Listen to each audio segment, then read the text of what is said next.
We call this kind of behind the curtain, in the green room, behind the mic, something like that.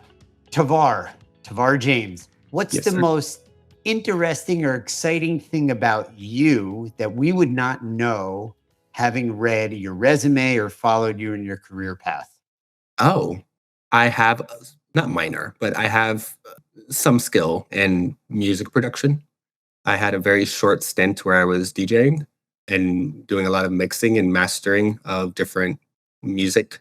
And I think a lot of people find that surprising when they talk to me because people either think that I come from a world of like modeling or that I come from like, you know, sports and athletics. And little do people think that once upon a time I was sitting behind a table with headphones, mixing songs and producing tracks. So I think that would be something people find pretty interesting. Yeah, definitely. I hear it and I'm not surprised, but I certainly wouldn't probably have guessed it if put on the spot. Yeah. Yeah. I would have probably gone with what you had said. Your dogs, Yes. Nova and Snow without a W. How did you name them? Yeah. So actually, Snow passed away in March. So Oh, Snow is no longer with us. And I actually have a my dog. condolences. I'm No, no, sorry. no. Totally fine. Mia actually is the dog that I have now. Nova separated from my partner. He's now with my partner. But nonetheless, Mia is my dog that I now have. I've had her for about a year. I rescued her actually. Mm, She is an Anatolian Shepherd or a Kangol, depending on who you're talking to. So she's a large, some would call her a horse, 110-pound dog, but Oy. she is, yeah, but she's literally laying behind me right now. She is You the mean you sweet, mean dog human? yeah, dog human, literally. Like little kids will see her in my building and they'll be like, "Can I ride her?" I'm like, "You probably can, but probably not good for her." You're like, not today, not today. She is she is the sweetest, most amazing dog that I could ask for. So long story short, how it happened was after Snow passed away, I love dogs. I have to be around dogs. I love dogs. And so when Snow passed away, I knew I wasn't ready to get another one yet, but I also knew I just needed to be around dogs. And so I went to Peggy Adams, which was a dog shelter in Palm Beach, Florida, and I was volunteering every weekend to just walk the dogs and just Mhm. feed them, just so I can be around dogs. One of the weekends that I went, Mia was there, and I was like, "Who is this new dog that's here?" And they're like, "Oh, she just got here. The family couldn't keep her and didn't really have much of a story, but she was super skittish and afraid of everyone." And so one day when they were taking her out to use the bathroom in the little gated area, I decided that I wanted to go in there and see if maybe I can just connect with her. And I just sat on the floor in the middle of the gated area and I just waited for her to come up to me. And after Mm. about 10 minutes, she came up to me, she sniffed me, she laid next to me. A few weekends after that, I would come, a few days, I'm sorry, after that, I would come and she would immediately respond to me, which she didn't respond to any of the other handlers. And so the director of the shelter pretty much said, "Do you want to take her home and see how you like it?" And I was not ready because, again, Snow just died. I had Snow for 6 years. It was a really horrible, sudden death. I just wasn't ready. Mm. But I saw in Mia's eyes that she was struggling in that shelter. Mm. I took her home just to kind of, give her a break for a night and just to kind of hang out with her. And we fell in love with each other. And since then, I never brought her back. So that's the story about my girl Mia. That is awesome. Yeah. Well, shifting gears, my wife is Argentine. I lived in Argentina for 15 years. We met in Israel. And you know that they're known for Malbec, and I know you love wine.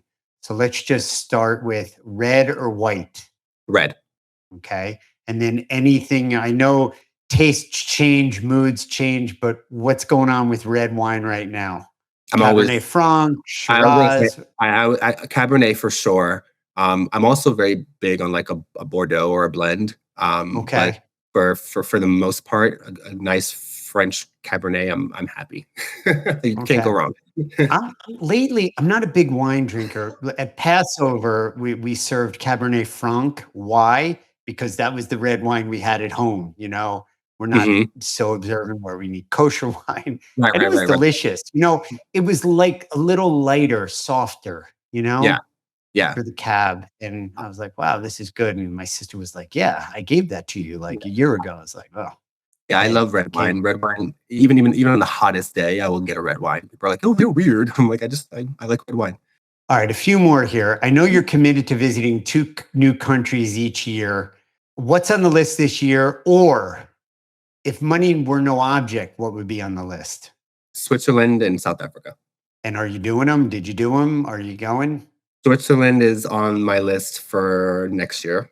South Africa, I haven't planned it yet, but there's also some other countries on the continent of Africa that lately I've been like, actually, I want to go here before I go to South Africa. Mhm, Like mhm. Nigeria, I would love to go to. So Morocco, there's a few other places that I think I want to go to before South Africa. So while I just spit that one out because it's always been in my mind, there's Right. some other Yeah. countries in Africa that I'd like to go to. But Switzerland for sure next year. Beautiful choices. I had the good fortune of going to South Africa for the 2010 World Cup. Ah, Um, very nice. it was really fun. I had recently moved to Argentina at the time, so I flew from Buenos Aires, and the ride Mhm. over, we stopped in Brazil, so the plane was full of, we were on South African Airways, full of Brazilian fans and Argentine fans, and it was a samba and a milonga, which is kind of a tango Yeah, yeah, party. yeah.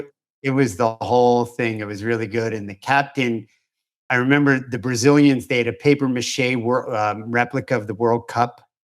They had some drums and everything. And the captain from South African Airways came out of the cabin. And I thought, oh no, the principal's here. Everybody's going to get scolded.